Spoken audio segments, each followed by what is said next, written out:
from the Ticat Audio Network. This is ongoing coverage of the 2023 Grey Cup Festival leading up to the 110th Grey Cup in Hamilton. Welcome to ongoing coverage of the 2023 Grey Cup Festival on the Ticats Audio Network. I'm Brady Neville. On today's show, I catch up with several members of the Alouettes and the Blue Bombers, including two award nominees, Brady Oliveira and Marc-Antoine Dequoy, as they gear up for tomorrow's awards. Alouettes offensive coordinator and QB coach, who just happens to be the CFL's all-time leader in passing yards, Anthony Calvillo, discusses being a coach this time around in the Grey Cup. And I also chat with former Ticat who's making his way back to the Hammer for the Grey Cup Festival, DB Delvin Breaux. It was a day for the media today at the Hamilton Convention Center as both the Blue Bombers and the Alouettes were involved in the annual Grey Cup Media Day. The Bombers were the first to join the media in the morning, including the MOP nominee, the Canadian Brady Oliveira, who had himself a historic season, became just the second Canadian ever to rush for 1,500 yards and over 2,000 yards from scrimmage. He also scored a league-high 13 touchdowns. Not only is he nominated for the Most Outstanding Player, but he's also nominated for the Most Outstanding Canadian Award, and today he spoke about being nominated. Yeah, it's exciting. I think it says a lot about the season that I put together.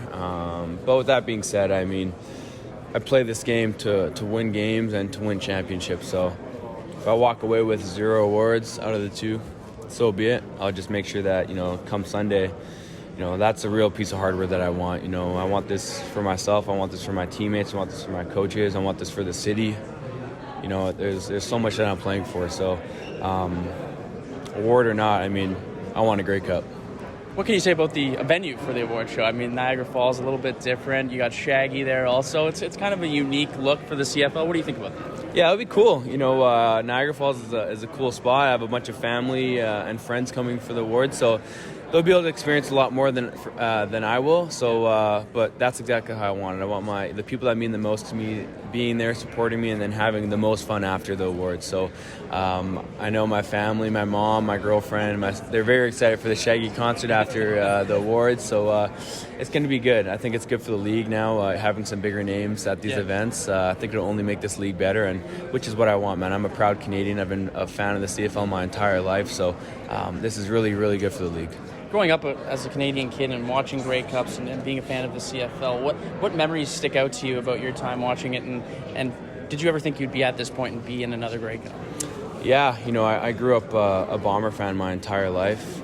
I grew up watching greats like Milt Stegall, Charles Roberts. Charles Roberts was probably one of my favorite players growing up. He was a running back, I was a running back, and I just liked his game. He was a stud, man. He'd break long runs, he was scoring all these touchdowns, and he's a guy that I really looked up to. So, and now I'm here, I'm here playing for my hometown team. It's a dream come true, and having the success that, these guys had. I mean, I never in a million years would have thought this would have happened, and maybe the right word is so early in my career that I never thought that this would happen. I thought maybe eventually, I work extremely hard for the success that I have, received. Yeah. I just didn't think it would come this early in my career, so it is super exciting. What can you say about the Canadian talent that's been seen around the league this year between you and Demski and Betts and Katsantonis? The list goes on at those skilled positions, but what can you say about the progression of Canadian skill in the CFL? It's amazing. I think, it starts with our Canadians in this league, there's a C in it, in the Canadian Football League, so we need good Canadian talent and guys that will play in skill positions and that will show up week in and week out and make plays, and we've seen that a lot this year. And I'll be the biggest fan for all my fellow Canadians in this league. It doesn't matter what team they're on. I support and I cheer and I appreciate the work that they're doing because I know it's only going to benefit this league. So, I said in a press conference when we played BC last week with Ben Hladek out there, middle linebacker, and how much that sucked. Not for BC but also for this league. He was a Canadian middle linebacker starting that put together a great season. Who doesn't want to see that? Yeah. So I think it's great for this league. So I wish him a speedy recovery. But Canadian talent is huge, and when I see it, I'm a big fan and big supporter. One final question, but what do you think about what the city of Hamilton's been able to do this week and to put on this event? Yeah, it's been great. Obviously being here in 21 for the Grey Cup. it was fun. We won that one, so a lot of great memories from Hamilton that year. And throughout the week, Hamilton did a great job of hosting, and now having another opportunity. And like I said, having some pretty big performers coming to town. Carrie Underwood, Shaggy, Green Day for the halftime show. Which one are you most excited about for those three? It's tough. It's tough, man. I think Carrie Underwood's gonna be solid. I think she's gonna be solid. That's gonna be a good show on Friday for the fans. So it's great. Like I said, this is great for the league. Hamilton obviously, getting the right people here to make this a big event. This is Canada's biggest sporting event, so it should have the biggest names for this weekend. So it's great. Hamilton is doing a great job again of hosting the Grey Cup. That was Brady Oliveira. His teammate, Canadian Nic Demski, has also had a tremendous season, finishing with 1,006 receiving yards and 6 touchdowns. He spoke to me about having a big season along with his Canadian teammate, Brady Oliveira. Yeah, I mean, it's been good. Last time we were here, there's definitely some restrictions and it was a little bit different. But, this time around, big kudos to the CFL for bringing us out early. Makes the week a little bit less hectic, so I'm happy for that, thankful for that. But, yeah, it's been good so far. At what point did you and Brady kind of realize you were approaching milestones and records this year? At what point did you start to talk a little bit about what the potential could be? Yeah, I mean, you always obviously have that little banter at the start of the season of, what we could do. But, when it, really comes into a real life scenario and starts, kind of unfolding in front of you, I mean, it's definitely a pretty cool feeling. So, him and I are both guys that want to do whatever we can to help to this team's goal. But at the same time, I mean, to do what we did, I mean, it definitely was pretty special. Is there a Grey Cup memory that sticks out to you as a young kid growing up in Canada that you can think of at the top of your mind? Honestly, not really. I wasn't like, I would watch Grey Cups, but I was more of like a player type of guy. Like, I wasn't really like following a team. So, I mean, I definitely remember G-Roy Simon, when he was in the 2013 Grey Cup. Yeah. That was pretty cool, him catching those 2 touchdowns. Other than that, not too many, man. Not gonna lie. Did you think that you'd be in one day? Is that something that you ever thought was possible? I never really thought about it like that, but I could definitely think that 2019, it really was like, a different type of feeling. I still kind of think about those moments just, when I sit back and relax and try to, put in perspective, just coming in here 2019 after a year signing here and, just the fact that, Winnipeg hasn't won a Grey Cup in so long. I mean, that was probably my Grey Cup moment in 2019. The first one's always the most bittersweet one, but it definitely settled in now. That was Nic Demski. Winnipeg has been solid in every category this season, as they normally are, and that includes defense. And this season they had the CFL's leader in interceptions, Demerio Harris. Today he spoke about entering this Grey Cup as an impact player because last year he was injured. And in 2021, when they faced against the Ticats, he was still on that practice roster. So this is really his coming out party to the Grey Cup and to the CFL. And today he spoke about making a difference come Sunday. It's a blessing. The difference from the last time I was here, I was, on practice roster, wasn't dressed. I was a part of the team and was blessed to, win a Grey Cup my rookie season. But the difference is I'm playing in the game this year, so I can actually, help my team and be a part of it, more this year. This year you can almost call it a breakout season, if you will. You popped off for 7 interceptions, led the league in CFL. All your numbers everywhere were exponentially greater. Why do you think that was? My off season definitely, because like I said, I had a chip on my shoulder from missing the rest of the season and not being there to help my teammates go on that long run last year. So, and just my dedication and commitment to the game. Just making sure that putting myself in the right positions to be the best and help my team win ball games. And when I'm playing at a high level, I give our chances a greater chance, be successful. What do you think it was? What did you do in that offseason to kind of bounce back from that and switch gears here for the 2023 year? I would say just rehabbing and, making sure that I'm in the weight room more and on the field more and making sure my body's good to withstand a long season with preseason and regular season and also the playoff run and just trying to stay healthy and just making sure that I could put myself in the best chances and the best situation to be where I am today. What do you think about this Montreal offense and what they've been able to do, and really a storybook season, if you will, to be at the beginning of the season predicted to not even make the playoffs perhaps, but to be now in a Grey Cup? What can you say about that group?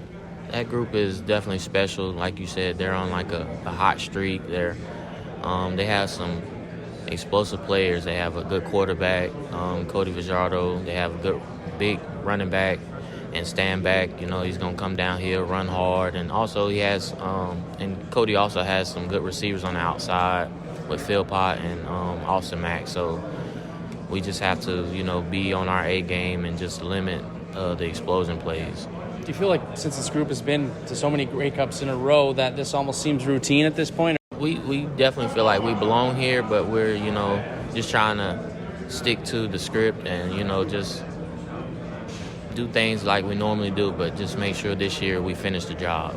The job's not done yet until, we win. So. What are these Grey Cup games like? I mean, what are these weeks like? How much different are they? What's that buzz around the team like?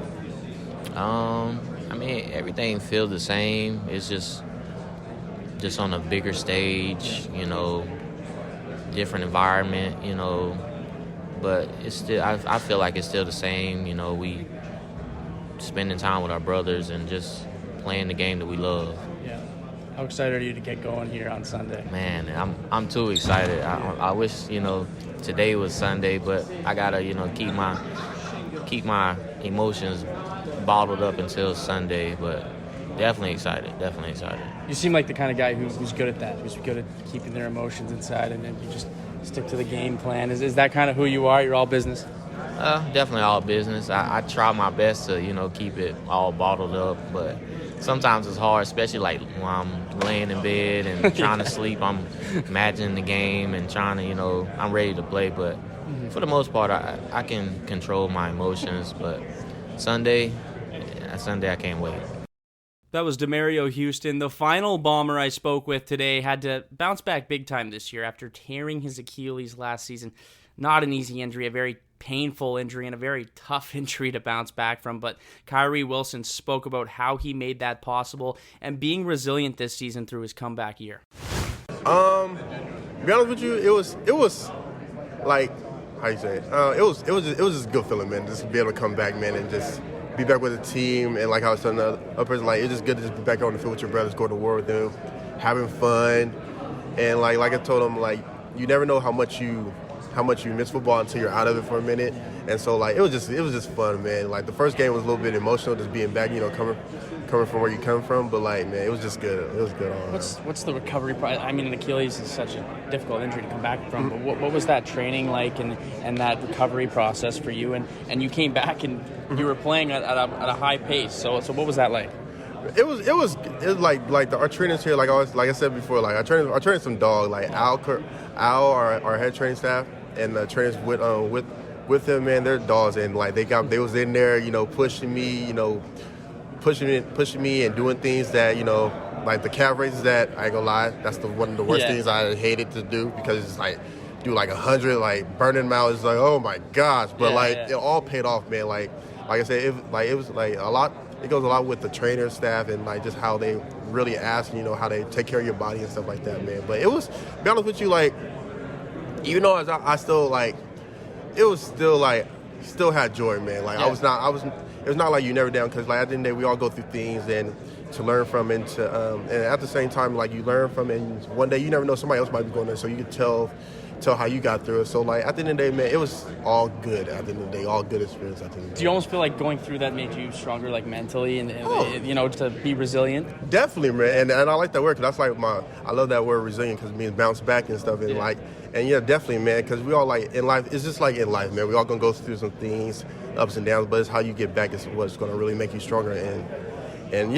So all of it works out for all is gonna work out for the best, man. You're back in another Grey Cup. Does the feeling get any less exciting each time you come back? No, because you don't never know you might not be back. So like, the feeling is always like you just won like, I don't know, $1 million or something. Like it was always gonna be a great feeling, man, because you never know when you're gonna be back, and that's why you just gotta keep keep while we're on this road, man. You just gotta keep enjoying the moment every time you get it, man, because you just never know when you're gonna be back. What do you think of the city of Hamilton and their ability to put on a show like they have this week?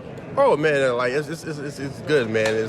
It's cool to be back here, man, and they have a good fan base, and the city's been real nice to us, especially the hotel area. They've been, helping us get whatever we need. They've been polite, giving us everything we need, man. It's good, man. Can't complain. What do you think about this Montreal team you're going up against?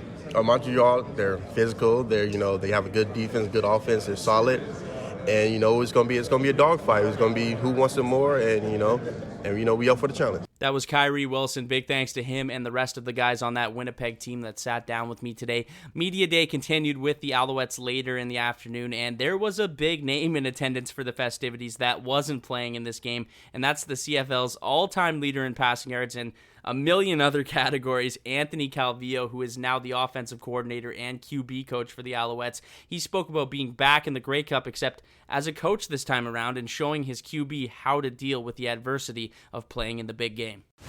Well, I think the biggest thing is just our preparation, right? Is try to keep it consistent. As much as this week is not normal, is try to keep it as consistent as possible. So we're trying to keep everything like that. Our meetings, when we meet before, after, watching film. And then it's going to be up to him in terms of the mental preparation, because as you get deeper into the playoffs, there's always that buildup of anxiety, right? It's part of every athlete that they have to deal with. And I always share with the players what you're feeling, the other guys in that locker room are feeling the exact same thing. So, the ones who are able to handle it, control it, are the ones that are going to be able to go out there and play a little bit freely. So as long as you're prepared and like you've been doing all year long, and we've had success that way, then you should be comfortable, ready to go. But we all know, it's the stomach's going to get going here and there. But just make sure, and I tell Cody, just make sure that mentally you get yourself ready for this week. All the media, all the stuff that you have to do. And then as we get closer to game day, then things are going to quiet down in terms of the media. Then you can start focusing like you normally focus on getting yourself ready before a game. So, you kind of share that with them.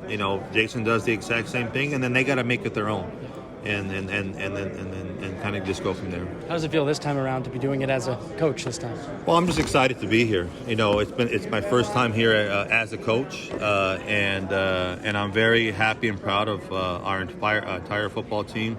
We worked so hard for this, just like every other single coaching staff has, and the guys have been been able to go out there and get these big wins the last couple of weeks, and like we talk about in our locker room, we're not done. We're here. We have a belief that we could get this thing done because we believe in one another, and we're going to go out there and try to prove it again. How important is William Stanback in terms of running the ball through him to open up that pass game? Yeah, it's one of the things we always try to focus on with Stan. Sometimes we get a lot of positives, sometimes we don't, but we never shy away with it. We're never going to get away from it because it still helps the offensive lineman out. It still helps Stan of just coming downhill. But we're going to need everything. We're going to need his legs, Cody's arm, Cody's legs. We're going to need all 12 guys to be consistent in playing for 4 quarters in order to beat a team like Winnipeg. One final question. How does it feel to be here in the city of Hamilton and what they've been able to put on so far in terms of this Grey Cup Festival? You know what? As a coach right now, we've been pretty isolated at the stadium, just getting ourselves ready, and then we're kind of staying, at the Sandman out there. So, I did come here when the Grey Cup here was here a couple of years ago and attended the awards show and stuff like that, and it was awesome.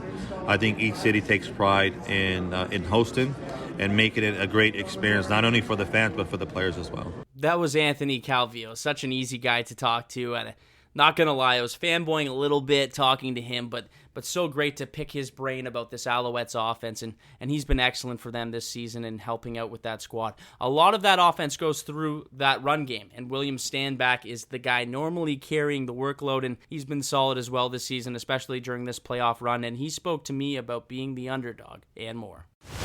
Oh, it's great because, there's no pressure on us. All the pressure, if anything, is going to be on Winnipeg. And like I said before, they've been here. They know what to expect.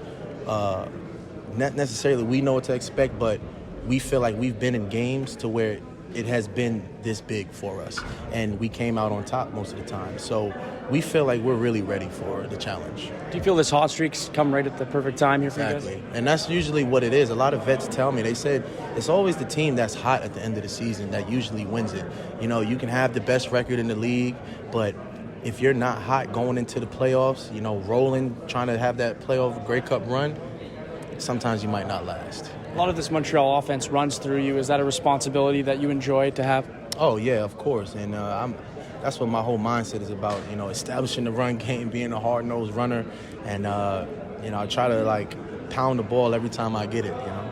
What can you say about this Winnipeg defense you're going up against? Oh, stout, man. They have a defensive line. They're guys, their linebacker core. I've been hearing some rumors and everything about some of their players maybe being out and everything, but I'm not taking anything lightly. I'll be prepared for everyone on that team to play, whatever the outcome may be. But I'm 100% ready, man. I'm so ready. I'm pumped up. What can you say about the city of Hamilton and what they've been able to do here and being here for this Grey Cup Festival? Oh, it was fun because I was here in 21 for the East MOP.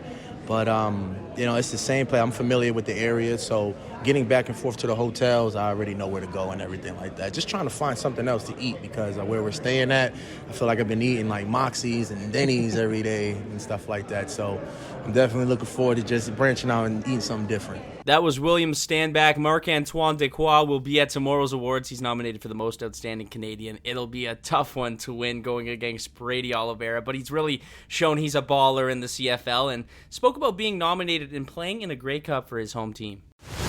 Really grateful about it. Anytime somebody recognize your effort, how you played this year, it's something that I'm really happy for it. I'm really proud for it. So it's a great honor, and I take it with pride. Growing up in Quebec, you must have watched the Alouettes. And did you ever dream that you would be here in a Grey Cup as a member of the home team? You dream of it. You always want, as a kid, to live that dream. You see them, you know, lift that cup on TV, and you have that dream as a little kid. Hey, I wish one day I could, I could be there. So it's something really special being here this week. Going into this season, there was a lot of talk about how this team potentially might not even make the playoffs, and you guys have kind of been that underdog all throughout the year, and you're the same going into this Grey Cup. Is that something you're kind of almost a part of you at this point, is being the underdog and fighting through that adversity? Look, that story about the underdog, understand the media running it, but we never once thought about it. We never felt like we were the underdog. It's just, I think if you look at the situation at the beginning of the year, you got a new owner, the new head coach. Of course, all the question marks surrounding the team. I understand the positionment, and it's at that point I think it's the easy way out to underestimate that team. And it's a fact. We played against a team that was 16-2, and they beat us 3 times. But if you watch the last 7 games that we played, that wasn't the same team. So for me, it's just that story.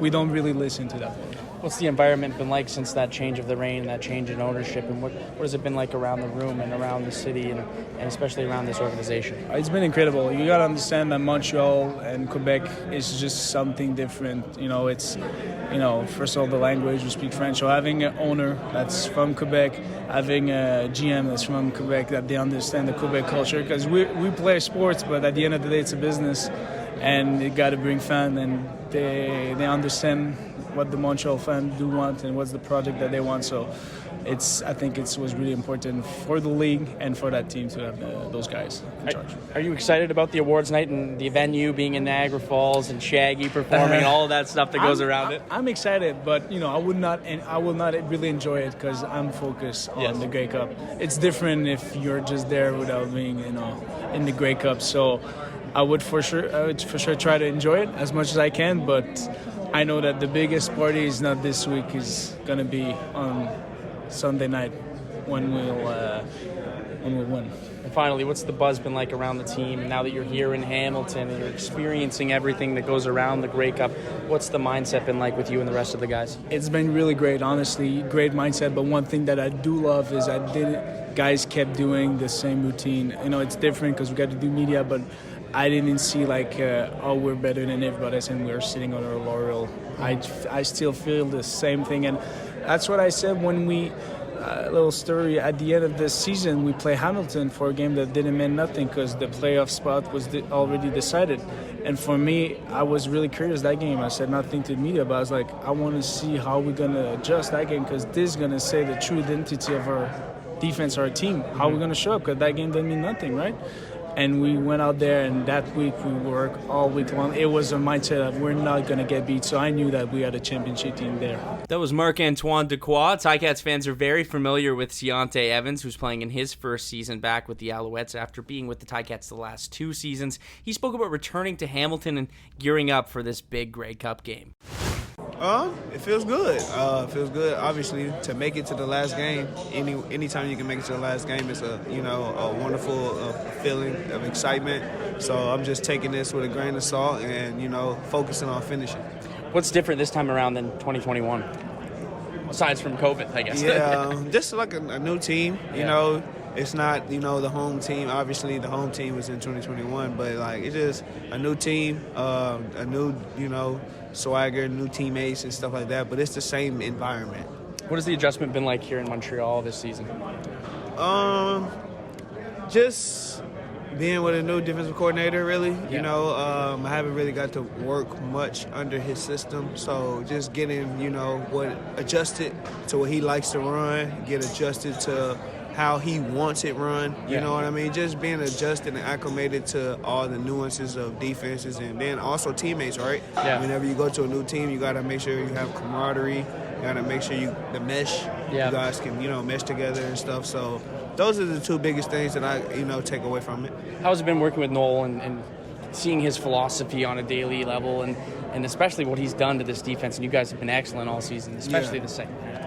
Yeah, absolutely. I think Noah does a wonderful job. I think first and foremost, he's a great teacher, and he's a great leader of men. He knows how to galvanize guys. He knows how to, bring guys together. Dylan Wynn's just interrupted you. Keep on. I'm just here to interview. Yeah, he's just a great leader of men, honestly. He knows how to bring out, the best attributes in yourself, and he cares about you, not as far as, always on a football side, but on the personal side, he's somebody you can talk to and somebody that you can just, chat things about. Do you feel more comfortable playing at Tim Hortons Field than somewhere? You're used to a lot of stadiums around the whole CFL, but does it feel a little more comfortable, almost like a homecoming, if you will? I don't know about a homecoming, but I do like playing at Tim Hortons Field. Yeah. The grass, the home, not the home stadium, but the stadium is like a football field. It's great. I think I played some good games at Tim Hortons Field, so I like the area. I like the field. Yeah. What can you say about this offense you're going up against? Explosive, right? They're number 1 in a lot of categories, right? They run the ball well. They got the number 1 passer in the league. They got explosive offensive weapons at receiver. So I think they're a balanced attack, kind of similar to what Toronto presented last week. Yeah. It's just that these guys, ramp it up a little bit more, So great offensive line. It's going to be a tough challenge. Awesome. You excited to get going here on Sunday? No, I can't wait. I wish it was today. That was Ciante Evans. It's time I bring on my guest, former DB for your Hamilton Tiger Cats, 2-time CFL All-Star and 3-time East All-Star, Delvin Breaux. Delvin, thanks for being on the show today, man. Good to have you. Man, yes, sir, Brady. Thank you so much for having me. So how's life been? How you living these days? Man, life is sweet, man. It's going great. Well, it's not actually great because we just lost in the first round of the playoffs. My first coaching stint, we lost in the first round of the playoff. But, other than that, man, everything is great, man. Getting an opportunity to coach, you gain some experience there. I guess spend some quality time with my son, man. And man, I'm just grinding overall. What's coaching been like? What's that transition been like for you? Hey, like Coach O always used to tell us, it's just a dot on your timeline. Wherever you at, it's just a dot on your timeline, man. And I made the best of it. It was an awesome experience, man. I got to teach a great group of guys that deserve to be taught by one of the best, man. And those guys came in every day. They worked their behinds off, man. They really made me. They really humbled myself a little bit more, just understanding the grind that it really takes to be one of the best, man. And those guys came out and played. What's more difficult, coaching or playing? I would say coaching is a little tougher than playing just because you want the kids to mimic exactly everything you do did. But you have to remember that those guys aren't you. Yeah. You know what I'm saying? Like they don't make the necessary steps that you make. So you have to really challenge yourself to teach these kids to get them to understand you and coach it, man. So I definitely would say coaching this has been the hardest. And where are you coaching at? Down in New Orleans, man, at Okay. Booker T. Washington High School. Nice. So it's nice to be back home. You're back home in New Orleans, and where you played and where you're from. What's that like to be closer to your home roots?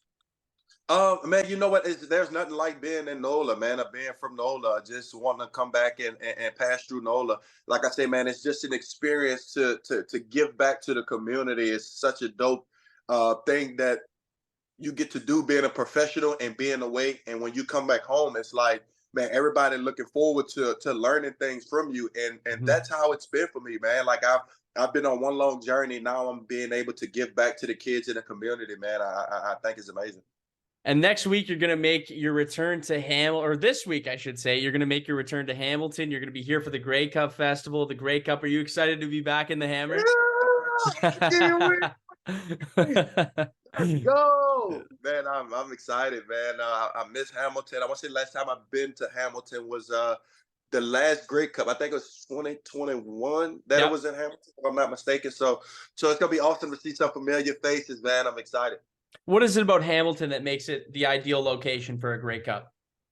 Man, you know what? I would say it's just beautiful overall, man. It has its own identity beyond all the other cities, man. Like when you come into Hamilton, you feel this hard-working, grind, grit, steel town city, man. And it's awesome, man. And I'm glad that it's in Hamilton because it gives the community around the Hamilton Tiger Cats an opportunity to continue to keep coming to these games and to these festivals and to these opportunities that a lot of people don't get, man. So I'm glad it's in Hamilton. I'm thankful. Donut Box, I can't wait to be in there, man. Yes. And I want to go back in time to your career in Hamilton, and your story is so incredible, and everyone knows what you had to go through in high school with that crazy injury, and then to work your way back to football and to play in Hamilton. But what was that first year like in Hamilton for you, and going through what you did to get to that point?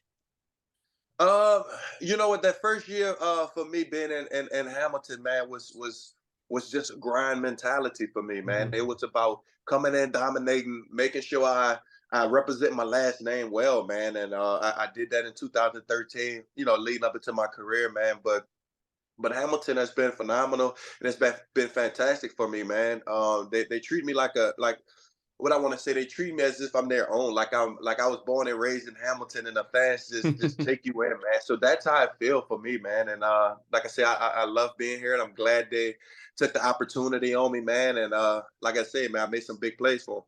And in 2014, you were a CFL All-Star. What was it about that season whenever you were in Hamilton that clicked? And I believe that was the first year that Tim Hortons Field opened. Yeah, man. Being a CFL All-Star in 2014, I mean, it was awesome. But like I said, I knew where I wanted to go. I knew the NFL was my dream and ultimate opportunity. A chance to get to the NFL is going through the CFL. So, I had to ball out. In order to get noticed up in the CFL, you have to be All-Star. You have to make some type of, honors at the end of the year. So, being able to put that as a goal, man, and something to chase, man, I thought it was phenomenal. I thought I'd done a great job as planning it, and I went out there and executed. And how do you think the CFL and your time in Hamilton really prepared you to propel to that next level and to go to the NFL?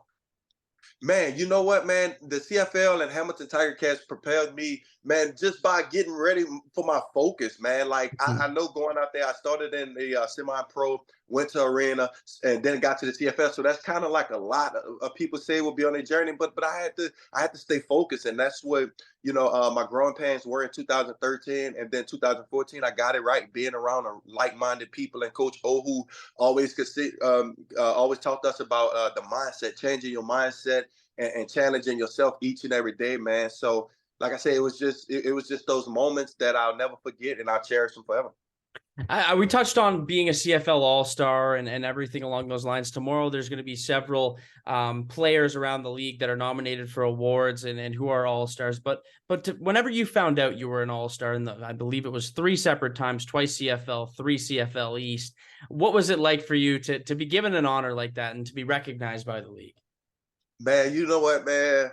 Brayden, listen to me, man. After breaking my neck, Yeah. and a lot of people counting me out, and to see that honor, man, it was touching for me, man, just because it's like, Delvin Breaux, you are the best, man. The only thing that really slowed you down was just getting injured, but it didn't slow you down. It prepared you for these moments like this, man. And like I said, man, I'm just thankful for the opportunity that they even gave me, man. And like I said, I just gave it my all.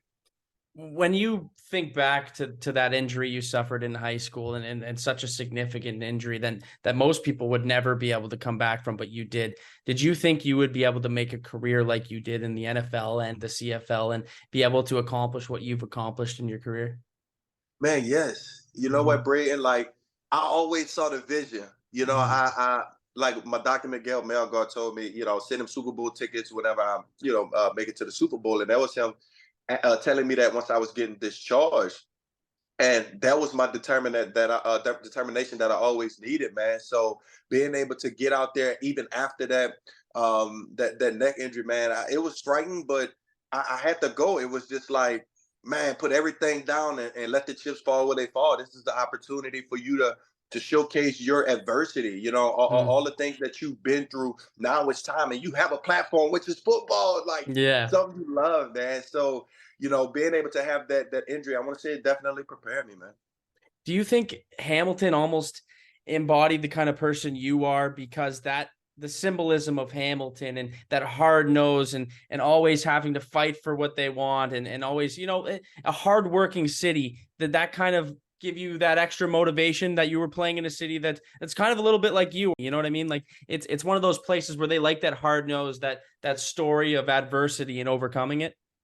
Yeah, man. Like it was just a match made in heaven, and you got to think, I played for Goretti Saints and we wore black and gold. So, my opportunity, like I played for semi-pro football, we were black and gold. So it's like, then I get to Hamilton and we're black. I was like, it's like, God, it didn't look like, then I make it to the Saints, black and gold. So I'm like, like I already saw the vision. I just had to work my way to it. You know what I'm saying? Like I always knew I was going to make it, but it was like how I'm going to get there. And once I stopped questioning my why and just started putting a grind to it and like stay focused and was like, I'm going to make it no matter what, man, then it happened for me, man. And I stood true to my vision, stood true to my grind, and voila, magic. When you eventually returned to the CFL, was there any other team in your mind, or was it Hamilton first? Let's get something done here. Man, it was always back to the Hammer. I never wanted to go play for another team at that time. I was like, bro, it's just Hamilton all the way. I'm not worried about no other team. But until I retired, and then, I came out of retirement, then Hamilton still was the first team. Like, BC signed me, but Hamilton, who was the team I was negotiating with, like the heart, I'm like, bro, I'll do anything to be back at the Hammer, but I just won't get low ball. I just won't get low ball. So, and that's where that happened. But man, Hamilton was always my first option and my first love. This week we have 2 teams. Unfortunately, the Ticats aren't one of them in the Grey Cup. We have the Alouettes, who are kind of the underdog story, against the Blue Bombers, who, well, they've been the Blue Bombers, dominant over the last 4 years or 5 years or whatever it's been. But what advice do you have? And in your experience, what do you need to do in these weeks and in these big game weeks to prepare and get your mind right for a game like this? Cut out all the distractions. Yeah. Right. And I know some people always focus on, oh, well, I've been doing this the whole year, I'm not going to change. Okay, cool. But this is an opportunity, like a once in a lifetime opportunity for you really to just focus your attention on this game. Focus your mental on this game. Focus your physical, right? You have to lift extra weights, do extra film study.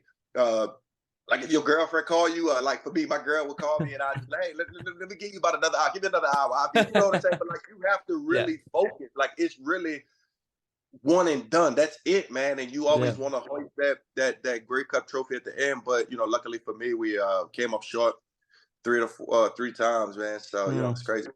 What is it about these Grey Cup games that are I mean, that are just different. Man, it's just everything raises. You know what I'm saying? The talent level raises, the camaraderie, like the team building, like your character, like everything just raises. Like, yo, this is another opportunity for us to win a game, dog. This is not just another opportunity, but it is the perfect opportunity for us to win this game. Mm-hmm. And you want to go out there because everybody watching, especially back in the States, everybody watching, and you want to represent that last name. Well, Delvin, it's a pleasure having you on the show. It's going to be great to see you around Hamilton this week. You're going to be all over. There's tons of events, and of course, you're going to be at the big game. So, Delvin Breaux, it's been great to have you on the show. And man, I'm looking forward to seeing you here at the Hammer, getting you back in Hamilton.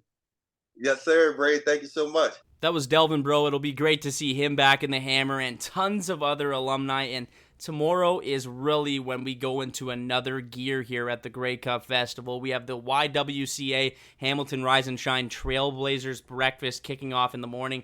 The community race for the cup with 2,000 runners, and that's presented by First Ontario. Fan Central's kicking off. The Purelator Trophy delivery, that's always exciting. And the always fun Team Party headquarters will get underway. That's always a huge highlight. The list goes on and on. The Spirit of Edmonton Team Party, Sirius XM Kickoff Party, and of course, all capped off with the 2023 CFL Awards in Niagara Falls, and the Built in the Hammer Grey Cup Music Festival kicks off. So much going on. It's going to be a party. And of course, the one and only Shaggy will be performing at the OLG stage tomorrow night, and we will have all your coverage right here on the Ticats Audio Network. Thanks for listening to the Ticats Audio Network. Check back often throughout the 2023 Grey Cup Festival for more.